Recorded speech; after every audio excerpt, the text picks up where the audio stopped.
नमस्कार दोस्तों, मैं नीरज बैरागी स्वागत करता हूं आपके अपने YouTube channel SSC study point पर। आज हम करेंगे 11 जनवरी 2023 की शिफ्ट नंबर 3 का मैथ्स सॉल्यूशन। चलिए शुरू करते हैं पहले क्वेश्चन से। पहला क्वेश्चन है कि 3 और 27 के बीच मध्यानुपाती ज्ञात कीजिए। तो 3 और 27 के बीच में मध्यानुपाती यानी मध्य में लगा लेंगे x को और ये लगा लेंगे रेशियो 27 से। चलिए इसका मल्टीप्लाई फिर इसका मल्टीप्लाई सॉरी मतलब इसके बटे में आएगा 3/x बराबर x बटे 27 हो जाएगा। तो ये x उधर जाके स्क्वायर हो जाएगा बराबर 27 दिया 81 हो जाएगा। तो ये x स्क्वायर है, यहाँ से स्क्वायर हटाऊंगा तो ये रूट लग जाएगा। तो x का मान कितना आ जाएगा 9, क्योंकि 9 का स्क्वायर कितना होता है 81। तो यही हमारा आंसर हो जाएगा। चलिए अगले प्रश्न पे चलेंगे।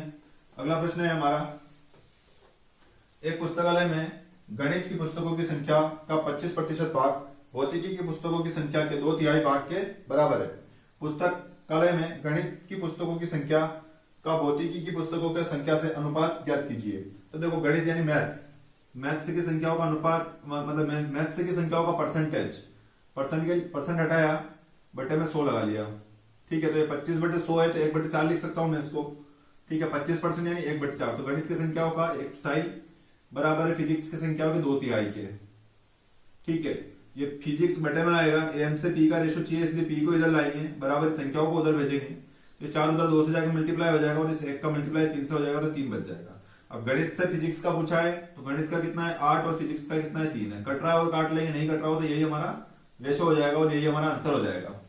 चलिए अगले प्रश्न पे चलेंगे। अगला प्रश्न है हमारा, एक चोर दोपहर 3 बजे एक कार चुराता है और इसे 80 किलोमीटर प्रति घंटा की गति से चलाता है। चोरी का पता शाम को 4 बजे चलता है और मालिक 90 किलोमीटर प्रति घंटा की गति से दूसरी कार में सवार होकर उसका पीछा करता है, तो वहां चोर को कब पकड़ लेगा? चलिए करिए।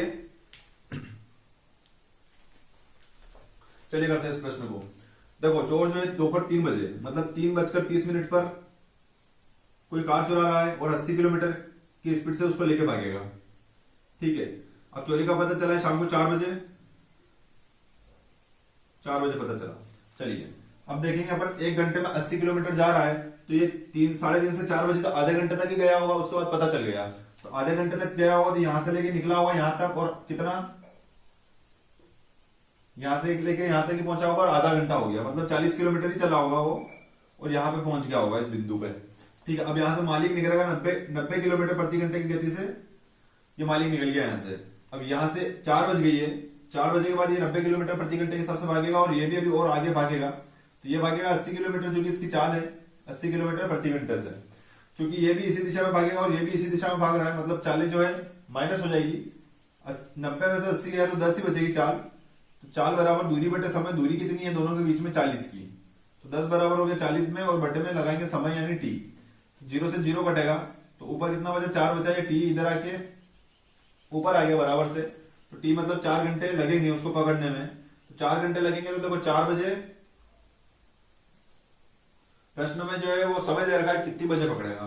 तो 4 बजे निकला था और 4 घंटे बाद पकड़ लिया मतलब 8 बजे 4 में 4 जुड़ेंगे तो 8 बज जाएगी मतलब 8 बजे उसे पकड़ लेगा। इसी प्रकार से हमारा पहला ऑप्शन सही हो जाएगा और यही हमारा आंसर हो जाएगा। चलिए अगले प्रश्न पे चलेंगे। अगला प्रश्न है हमारा, 14 छात्रों और उनके शिक्षक की औसत आयु 20 वर्ष है। यदि शिक्षक को निकाल दिया जाए तो उनकी औसत आयु 1.5 वर्ष कम हो जाती है। शिक्षक की आयु कितनी है? देखो 14 तो छात्र है और एक उनका शिक्षक है तो कितने हो जाएंगे टोटल? 14 छात्र और एक उनका शिक्षक, टोटल कितने लोग हो गए? 15 लोग हो गए। अब 15 लोग हैं, 15 लोगों का औसत आयु जो दे रखी है वो 20 साल दे रखी है। तो संख्या इंटू औसत, संख्या गुणा औसत में करेंगे तो कुल योग आ जाएगा। तो सभी का कुल योग कितना आ गया 300। ठीक है, ये कुल योग आ गया। देखो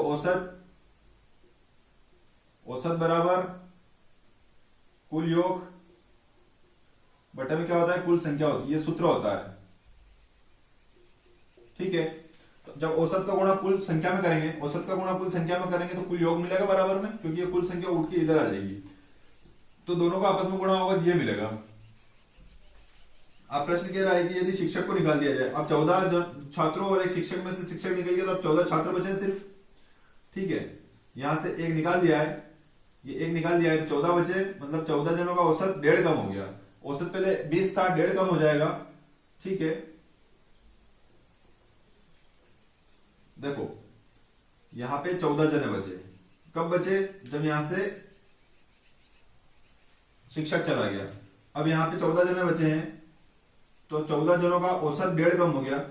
1.5 कम हो गया मतलब 1.5 औसत कम हो गया 20 से। तो कितना बचा होगा? 18.5 बचा होगा। आपस में मल्टीप्लाई करेंगे तो 259 आ जाएगा।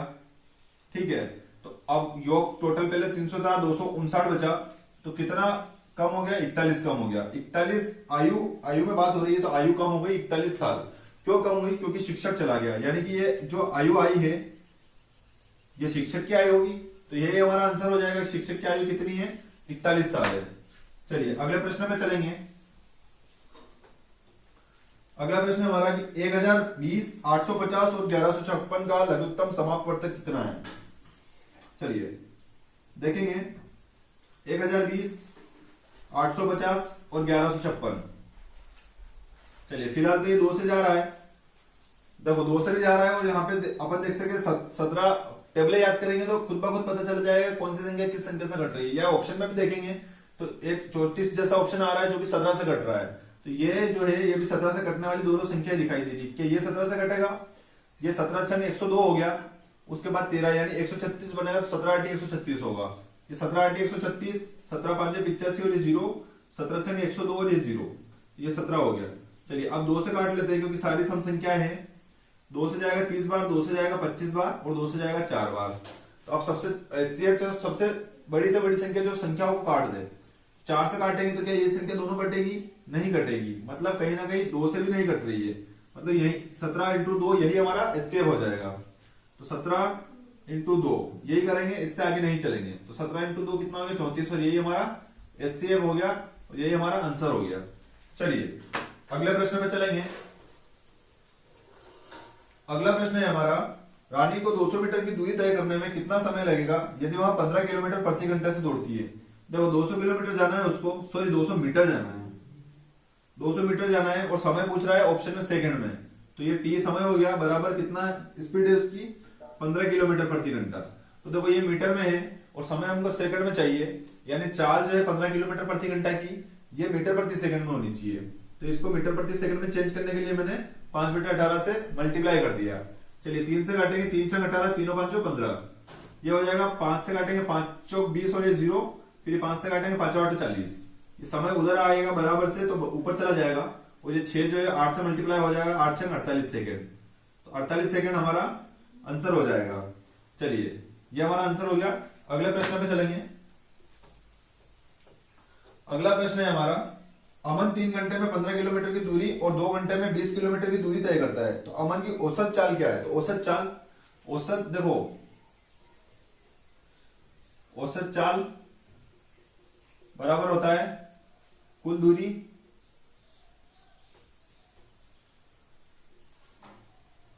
बटा में कुल समय। ठीक है, तो 3 घंटे लग रहे हैं 15 किलोमीटर जाने में, 15 किलोमीटर जाने में 3 घंटे लग रहे हैं, और 2 घंटे लग रहे हैं 20 किलोमीटर जाने में, और औसत चाल। तो कुल दूरी कितनी हो जाएगी? 15 और 20 35, और कुल समय कितना लग गया? 5 5 7 35। ठीक है, तो ये आ गया क्या है? किलोमीटर प्रति घंटा। कुछ भी नहीं था इस सवाल में, सब देख के आंसर लगाना था। ठीक है ना, तो अपन को यहाँ से कुछ चाल दे रखी हो तो दूरी मान के घंटे निकालेंगे, ये करेंगे, कुछ भी करने की जरूरत नहीं थी। पका पकाया मिला है, सिर्फ जमाना था और करना था। 35 बटे 5 7 किलोमीटर प्रति घंटा, यही हमारा आंसर हो गया। चलिए अगले प्रश्न पे चलेंगे। अगला प्रश्न है, एस एक कार्य को 50 दिनों में कर सकता है। चलिए साथ साथ करेंगे इसको क्योंकि क्वेश्चन बहुत बड़ा है। एस एक कार्य को 50 दिनों में कर सकता है। एस जो है कार्य को 50 दिनों में कर सकता है। टी इसे 40 दिनों में पूरा कर सकता है। टी जो है वो इसे 40 दिनों में पूरा कर सकता है। 4 ऐसे लिखना पड़ेगा। टी 40 दिनों में पूरा कर सकता है, और एम इसे 30 दिनों में कर सकता है। एम जो है उसे इसे 30 दिनों में कर सकता है। चलिए एस सप्ताह के सभी दिनों में कार्य कर सकता है, टी केवल सोमवार। चलिए इसको करते हैं। सबसे पहले देखेंगे टोटल वर्क कितना है। टोटल वर्क मानेंगे अपन 300 से नहीं जाएगा, 600 कुल काम है। ठीक है, एलसीएम लेंगे, एलसीएम से पता चलेगा कि टोटल काम कितना 600। तो एफिशिएंसी निकालेंगे, यहां से 0 से 0 12 बार जाएगा, 5 एकम 5, 5 दूनी 10, मतलब 12 बार गया। एस 12 कार्य प्रतिदिन करता है। फिर 4 से जाएगा 15 बार, 15 कार्य प्रतिदिन कौन करता है? टी। और एम कितना करेगा? 20 कार्य प्रतिदिन। चलिए, अब जो है प्रश्न कह रहा है कि जो एस है वो सप्ताह के सभी दिन कार्य करता है, यानी 7 दिन तक काम करता है और रोज कितना काम कर रहा है? 12। तो एस जो है एक सप्ताह में कितना काम करेगा? 84 काम करेगा। ठीक है, चलिए फिर प्रश्न कह रहा है कि टी केवल सोमवार, बुधवार और शुक्रवार, टी जो है मतलब बुधवार 3 दिन काम कर रहा है, तो टी जो है 15 काम रोज करता है और सप्ताह के 3 दिन, सप्ताह में 3 दिन काम कर रहा है, तो 3 दिन काम करेगा और 15 काम रोज करेगा, तो कितना काम हो जाएगा? 45 काम एक सप्ताह में करेगा टी। और एम का बता दे रहा है, एम का बताएगा ये कि एम जो है केवल शनिवार और रविवार को कार्य करता है, मतलब 2 दिन कर रहा है काम और रोज कितना काम कर रहा है? 20। तो कितना काम करेगा ये पूरे सप्ताह के अंदर?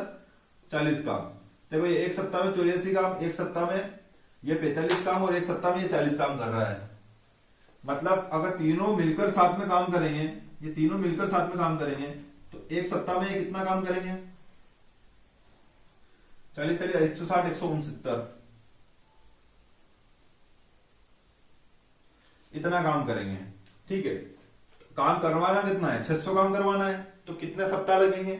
यहां देखते हैं 16 चौक 48, 16 चौक 64, यानी चार सप्ताह तो ज्यादा हो जाएंगे क्योंकि 640 काम से ऊपर जा रहा है 4 सप्ताह में। तो यहां देखेंगे 16 32 16 48, 3 सप्ताह तक करवाते हैं। मैं इसका 3 से मल्टीप्लाई कर दूंगा तो ये हो जाएगा 9 3 27, 2 बचा 18, 2 20, हंसी लगी 2 3 एकम 3 और 4 5, 507 काम हो गया। कितने? 3 सप्ताह में, क्योंकि यहां पे भी 3 से मल्टीप्लाई करूंगा, तो ये हो गया 3 सप्ताह और काम कितना हो गया? 507। अगर मैं इसमें एक सप्ताह और ऐड कर दूं तो मुझे यहाँ पे कितना काम ऐड करना पड़ेगा? 169, क्योंकि एक सप्ताह में 169 काम हो रहा है। तो एक सप्ताह अगर ऐड करूंगा तो इतना काम होगा, और जो कि 600 से ज्यादा चला जाएगा, यानी कि 4 सप्ताह से पहले पहले काम हो सकता है और 3 सप्ताह के बाद ही काम होगा। 3 सप्ताह में कितना? 507 काम हो रहा है। ऑप्शन हमारा ये कह रहा है कि 3 से 4 सप्ताह के बीच में काम हो जाएगा। ठीक है, तो यही हमारा आंसर हो जाएगा। फिर चलिए अगले प्रश्न पे चलेंगे।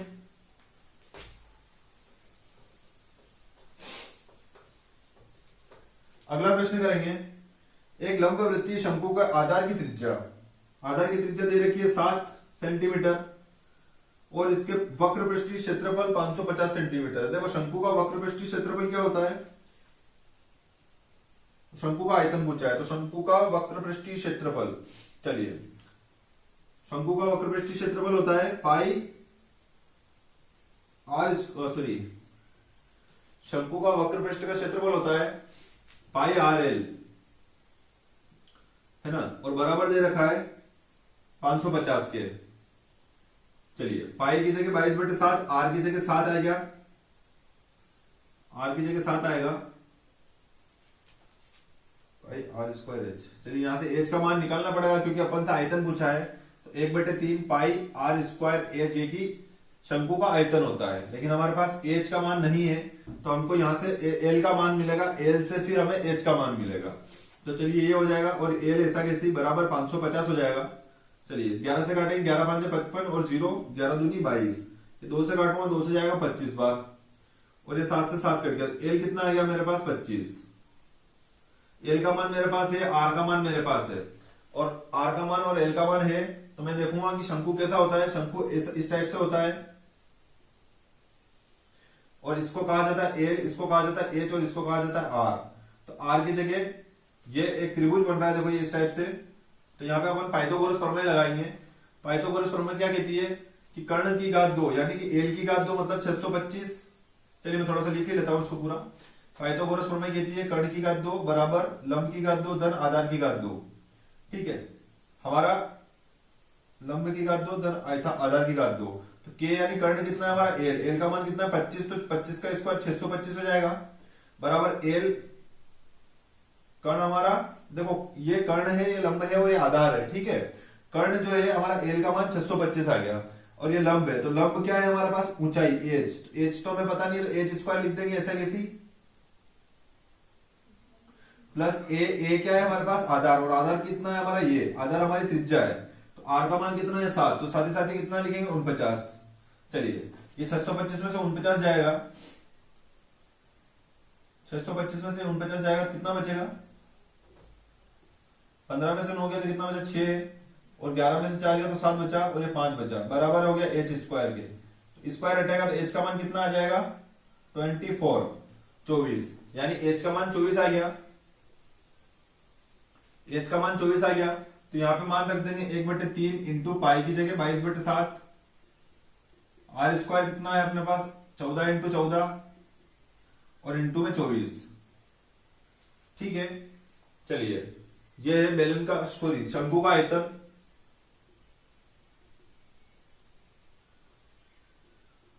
ये शंकु का आयतन है, इसी में अपन ने मान रख दिया है यहाँ पे। ठीक है, 1/3 पाई आर स्क्वायर एच। चलिए अब इसको काटेंगे, सिर्फ 3 से कटेगा ये, 3 8 24 और 7 से कटेगा 7 दूनी 14, तो ये हो जाएगा 8 दूनी 16 इंटू 14 का गुणा इसमें करेंगे तो 28 मतलब 308, 14 गुणा 22 में करेंगे 308 हो जाएगा। अब 16 का गुणा करेंगे तो ये हो जाएगा 16 8 128, हद से लगी 1 16 48 ने 49, 4928, सॉरी बहुत ज्यादा आ गया है। शंकु का आयतन कितना है? शंकु का आयतन होता है, यही होता है शंकु का आयतन, वक्रपृष्ठीय क्षेत्रफल 550 सेंटीमीटर है शंकु का आयतन। चलिए कहीं ना कहीं कोई ना कोई मिस्टेक तो हुई है, 8 दूनी 16 हो गया, ये हो जाएगा 28 यानी 2 और 8 तो 308 ये हो गया।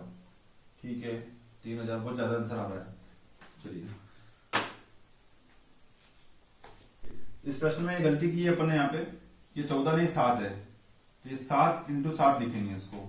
ठीक है, चलिए 7 से 7 कट जाएगा, अब कितना हो जाएगा? 8 7 56, 56 दूनी 112 इंटू 11। देखो मैंने इसको क्या लिखा है? 2 इंटू 11 लिखा है, क्योंकि 11 का मल्टीप्लाई आसानी से हो जाता है, तो मैंने इस 2 का गुणा इस 7 में, और 7 14 8 कितना हो जाएगा? 112, ऐसे किया है। अब ये गुणा करेंगे तो देखो 2 पीछे लिखेंगे, फिर 2 और 1 3 हो जाएगा, फिर आगे वाली संख्या लेंगे 1 और 1 2 हो जाएगा, और फिर ये 1 लिख देंगे, चूंकि आयतन है इसलिए सेंटीमीटर क्यूब, और यही हमारा आंसर हो जाएगा। चलिए अगले प्रश्न पे चलेंगे।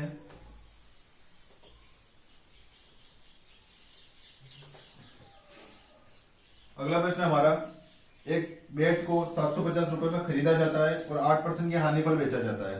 देखो 750 रुपए में तो खरीदा है, लेकिन इसको 8% की हानि पर बेचा है, यानी कि 100 की कीमत की चीज को सिर्फ 92 रुपए में बेच दिया है। ठीक है, तो ये काटेंगे 25 चौक 100, 25 दिया 75 और 0। हमेशा 100 75 जैसी चीजों को 5 से नहीं काटना है, डायरेक्ट 25 से काटना है ताकि समय बच जाए।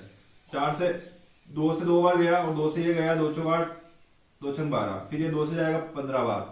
चलिए इस 2 से इसको काट लीजिए, 2 दूनी 4 2 तिया 6, 23 का गुणा 3 में किया तो 69 और 0 ऐसा कैसे, यानी 690 रुपए में बेच दी 750 की चीज को। तो यही हमारा आंसर हो गया। चलिए अगले प्रश्न पे चलेंगे। अगला प्रश्न है 13% और 19% की 2 क्रमांकित छूट एक एकल छूट के कितने प्रतिशत के बराबर है? तो देखो दोनों छूट है 13 और 19, तो 13 और 19 तो दोनों जुड़ेगा, तो 9 और 3 12 से लगी है, तो 32 से ऊपर आंसर आना चाहिए, और 32 से ऊपर 2 ऑप्शन है, तो पहला और चौथा तो गलत हो गया, और सॉरी 32 से ऊपर नहीं आएगा, 32 से थोड़ा सा कम आएगा, क्योंकि ये तो माइनस माइनस प्लस, तो ये माइनस का 32 आ गया, लेकिन इधर माइनस माइनस 32 होगा, दोनों का गुणा करके बटे में 100 आएगा, तो इसमें से कुछ माइनस होगा, तो 32 से थोड़ा सा छोटा आंसर हो सकता है, जो कि 29.53 हमारा आंसर हो जाएगा। चलिए करेंगे कैसे इसको? एक 13% की छूट है, एक 19% की छूट है, माइनस माइनस प्लस हो गया, 13 इंटू 19 बटे 100। चलिए 13 और 19 कितना हो जाएगा? 20 30 32, ये 32 और ये माइनस का जोड़ेंगे, लेकिन साइन माइनस का माइनस रखेंगे, ये 32% और ये प्लस, ये हो जाएगा। चलिए इसको हटाएंगे, यहां प्लस लगाएंगे, 13 गुणा 19 में करेंगे 19 के 57, 5 बचा 19 का 19 और 5 14, 19 और 5 24 बटे में 100, तो ये हो जाएगा 32, और ये प्लस का कितना हो जाएगा 2.47। ठीक है, ये 100 से हटा दिया मैंने। अब यहाँ पे माइनस और प्लस माइनस होगा, तो 32 में से 2 गया तो 30 बचा, और 30 में से फिर 0.47 भी जाएगा, तो 29 पॉइंट ये बच जाएगा 53%। तो ये एकल छूट हो जाएगी हमारी, और ये हमारा आंसर हो जाएगा। चलिए अगले प्रश्न पे चलेंगे। अगला प्रश्न है हमारा, एक दुकानदार सभी कपड़ों पर 20% की छूट देता है और नगद भुगतान करने वाले ग्राहकों को 5% की अतिरिक्त छूट देता है। 7200 अंकित मूल्य वाली एक जैकेट के लिए ग्राहक को नकद में भुगतान करना होगा। तो कितना भुगतान देगा? देखो 7200 अंकित मूल्य है, इसमें पहली तो 20% की छूट मिल रही है, यानी 4/5। देखो 20% कितना होता है? 1/5, मतलब 5 पे 1 की छूट यानी 4 में दे दी। अब 5% की और छूट दे रहा है नगद पे, यानी कि 5% की छूट दे रहा है, मतलब 95 में बेच रहा है 100 की चीज को। ठीक है, 5% की फ्रैक्शन वैल्यू भी लिख सकते थे यहाँ पे, लेकिन ठीक है 2 जीरो से 2 जीरो कटेगा, इसलिए पूरा 100 लिख दिया। चलिए 5 से 19 बार चला जाएगा। ठीक है, 19 चौक 76 हो जाएगा ये, और ये हो जाएगा 72। तो 72 का गुणा 76 में करेंगे तो ये कितना हो जाएगा? 7 6 42, 4 7 7 49 53, 7 2 4 5, 5472। क्या यही आंसर है? ठीक है, हमारा यही आंसर आ रहा है 5472। चलिए अगले प्रश्न पे चलेंगे। अगला प्रश्न है हमारा, पीतल से बने एक अर्धगोलाकार कटोरे का आंतरिक व्यास 14 सेंटीमीटर है। देखो व्यास 14 सेंटीमीटर है तो त्रिज्या कितनी हो जाएगी? 7 सेंटीमीटर। ठीक है, 15 रुपए प्रति सेंटीमीटर की दर से इसे अंदर से पेंट करने की लागत, यानी अर्धगोले के अंदर से पेंट करेगा वो, यानी कि अर्धगोलाकार के वक्रपृष्ठ का सूत्र ले लेगा। क्या होता है? 2 पाई r स्क्वायर, ये होता है अर्धगोले के वक्रपृष्ठ का सूत्र। ठीक है, चलो देखो आयतन किसको बोलते हैं? जो जगह घेरती है, लेकिन ये तो ये जगह पे पेंट करने का, यानी वक्रपृष्ठ लगेगा यहाँ पे, सिंपल सा वक्रपृष्ठ लगा लेंगे। चलिए 2 इंटू पाई की जगह 22/7, r की जगह 7 इंटू 7, ये 7 से 7 कैंसिल हो गया, 7 का गुणा करेंगे 14, 2 में 14 हो जाएगा, और 14 का फिर इस 2 में कर लो, 14 दूनी 28, 28 का गुणा करेंगे 11 में, तो हो जाएगा 308 सेंटीमीटर। 308 सेंटीमीटर स्क्वायर हो गया। अब जो ये 1 सेंटीमीटर की कीमत तो कितनी दे रखी है प्रश्न में? 15 रुपए। तो 1 सेंटीमीटर का 15 रुपए, तो 308 का कितना होगा? 15 से मल्टीप्लाई कर देंगे, 15 8 हो गया 120, हासिल लगा 1, 15 दिया 45 और 1 46, तो 4620 रुपए टोटल हमारा आंसर हो जाएगा। ठीक है, यहाँ पे भी अपन ऐसे मल्टीप्लाई कर सकते थे, लेकिन ठीक है कोई बात नहीं, बाहर सबसे पहले सेंटीमीटर निकाल लो कि टोटल सेंटीमीटर कितना है जिसमें अपन प्लग कर रहे हैं, उसके बाद 1 सेंटीमीटर की कीमत में जो दे रखा है उसी से अपन मल्टीप्लाई कर देंगे। चलिए अगले प्रश्न पे चलेंगे। एक टेबल के क्रय मूल्य का अंकित मूल्य से अनुपात है 3:4। चलिए सीपी का एमपी से रेशो दे रखा है 3:4, तो मैं इसको x ले लेता हूं, 3x की कीमत का ये है और 4x की कीमत का ये है। चलिए x लगा सकते हैं या फिर चलिए x से ही लगा लेते हैं। अब प्रश्न बोल रहा है अंकित मूल्य पर 25% की दो समान क्रमिक छूट देता है और टेबल को 2250 रुपए में बेच देता है। चलिए अंकित मूल्य है 4x और इस पे दो छूटें दी है उसने 25% की, 25% की छूट दी, यानी इसको 1/4 किया, 3/4 में बेच दिया। अंकित मूल्य पे छूट देगा तो देखो 4x है, इस पे कितनी छूट मिल रही है? 25%। 25% की फ्रैक्शन वैल्यू 1/4 यानी 4 पे 1 की छूट यानी 3/4 में बेचेगा, फिर इसको 3/4 में बेचा, दो छूट है ना 25% की, तो 2 बार लिख लिया। अब प्रश्न कह रहा है इसको 2250 में बेच देता है, 2250 में बेच देता है। तो हम सबसे पहले देखेंगे, देखो 4 से 4 कट गया, 3 से काटेंगे, 3 7 21, 3 5 15 और 0, फिर इस 3 से काटेंगे, 3 दूनी 6, 3 5 15 और 0, तो ये 1 से ऊपर ऐसा कैसे रहेगा, और ये जो 4 बचा हुआ है ये इसका गुणा 250 से हो जाएगा तो 1000 बन जाएगा। तो x का मान कितना आ गया? 1000। x का मान 1000 आ गया, तो यहाँ पे x की जगह 1000 लिखेंगे तो ये 3000 हो जाएगा। देखो 3 इंटू 1000 और 4 इंटू 1000, तो हमारा क्रय मूल्य कितना था? 3000 और अंकित मूल्य कितना था? 4000। ये हमारा क्रय मूल्य अंकित मूल्य आ गया। प्रश्न क्या कह रहा है? इस लेन देन के दौरान कोई हानि ज्ञात कीजिए। तो देखो 3000 रुपए की चीज थी, कितना क्रय मूल्य था हमारा? 3000, और उसने बेचा कितने में है? मात्र 2250 रुपए में बेचा है। हानि पूछा है, प्रश्न जो है परसेंटेज में नहीं सिर्फ रुपए में पूछ रहा है। तो देखो ये तो एमपी है, अंकित मूल्य पे बेचने पे कभी लाभ हानि तो नहीं देखेंगे अपन लाभ हानि देखेंगे कि क्रय मूल्य की चीज को बेच रहा है तो कितने में बेच रहा है, क्रय मूल्य विक्रय मूल्य पे हानि निर्धारित होगी, हानि लाभ। तो चलिए 3000 की चीज को 2250 में बेचा, यानी कि 750 का यहाँ पे हानि होगी। ठीक है, अगला प्रश्न है हमारा, भानु एक कार्य को 10 दिनों में कर सकता है, रमेश इसे पूरा करने में 12 दिन लेता है। रोहित कार्य करने में उतना समय लेता है जितना समय भानु और रमेश मिलकर कार्य करने में लेते हैं। रमेश और मोहित उसी कार्य को पूरा करने में कितना समय लेंगे? देखो भानु जो है वो 10 दिनों में पूरा करता है, और रमेश उसी कार्य को करने में 12 दिन लेता है। अब प्रश्न कह रहा है कि जो रोहित है, तीसरे नाम का व्यक्ति है रोहित, उसकी डायरेक्ट एफिशिएंसी आएगी कि जितना समय ये दोनों लेते हैं उतना वो एक दिन में काम करता है रोहित, उतना समय रोहित अकेला लेता है। टोटल काम 60 है, ये हो जाएगा 10 क्षण 60, मतलब 60 काम रोज कौन करता है, भानु। और रमेश 5 काम कितना कर 12 पंजे 60, 5 काम रोज करता है रमेश। तो 5 और 6 11, मतलब ये दोनों मिलकर 11 काम रोज करते हैं, ये दोनों मिलकर 11 काम रोज करते हैं। तो रोहित की एफिशिएंसी क्या होगी, फिर यही होगी, क्योंकि दोनों का ही रोहित के बराबर है।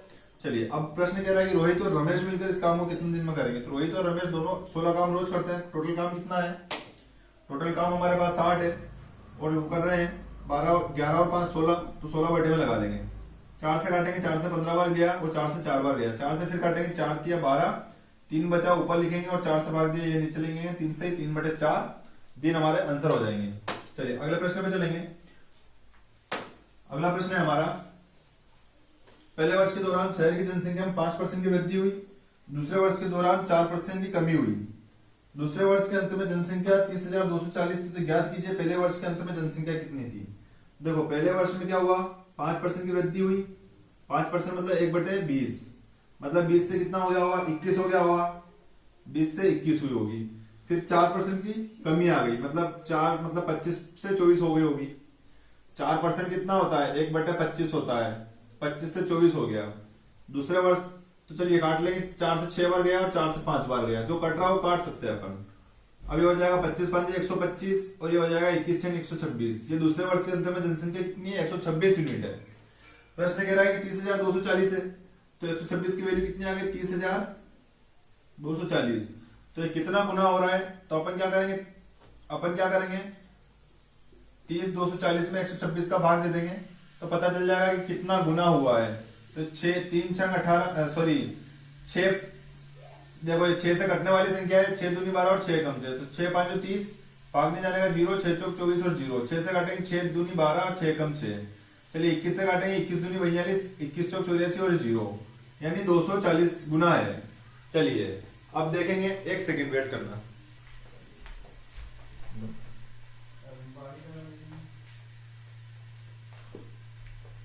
चलिए इसका 240 गुना हुआ है, तो इसका भी 240 गुना करेंगे। 240 गुना करेंगे तो कितना हो जाएगा, ये 0, 24 5 120, 80 लगी 12, 24 से कम 24 और 12 36, 24 5 120, 80 लगी 12, 24 दूनी 48। सॉरी कहीं ना कहीं मल्टीप्लाई गलत किया है, ये 0 ऐसा कैसे रहेगा, 24 5 120 हो गया, 24 दूनी 48, 50 60, 6 बचा, 24 से कम 24 और 6 30, यानी कि जनसंख्या 30,000 थी। तो दूसरे साल के अंत में 30,240 जो कि प्रश्न में कहा था हमसे, तो 30,000 पहले साल की कंडीशन को लेके चलेंगे अपन कि 30,000 जनसंख्या थी, ये पहले साल में थी कितनी, 20। देखो 20 से 21 हुई थी पहली वाली कंडीशन में, ये दूसरी वाली कंडीशन थी, तो ये 20 थी, 20 से कितनी हो गई, 21 हो गई। चलिए काटेंगे इसको, 20 से कम 20, 10 बचा, 20 5 100, 0 0, 15 का गुणा 21 में करेंगे, 15 एकम 15, 1 बचा, 15 दूनी 30 और 1 31। तो पहले वर्ष के अंत में जनसंख्या कितनी हो गई, 31,500। चलिए अगले प्रश्न पे चलेंगे। अगला प्रश्न है हमारा, विकास साधारण दर के अंतर्गत एक ही शहर की जनसंख्या 10 वर्षों में पी की 1.5 गुना हो जाती है। विकास की साधारण के दर के अंतर्गत, देखो इसमें साधारण ब्याज में गुना गुनी वाला सवाल आएगा, तो हम एक सूत्र लगाएंगे, गुना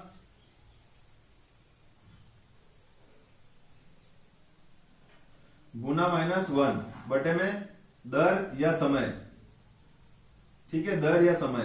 तो गुना कितना दे रखा है अपन को कि 1.5 गुना, तो 1.5 गुना में से 1 कम करेंगे तो 0.5 गुना बचेगा, बटे में समय है 10 साल, बराबर करेंगे वापिस गुना बटे समय कर देंगे यहाँ पे भी। तो यहाँ पे कितने वर्ष पूछ रहा है तो x लगा लेंगे, और कितने 2 गुना है तो 1 गुना हो जाएगा, 2 गुना का 1 कम, ये पॉइंट हटाया, बटे में 0, 5 से काटूंगा, 5 दूनी 10 और 0, x आ गया ऊपर और b, ये 20 का गुणा 100 हुआ तो ये 20 हो गया, तो x का मान कितना आ गया, 20 साल, और यही हमारा आंसर हो जाएगा। चलिए अगले प्रश्न पे चलेंगे। अगला प्रश्न है, 20% वार्षिक चक्रवृद्धि ब्याज की दर से 12,500 रुपए कितने वर्षों में 21,600 रुपए हो जाएंगे।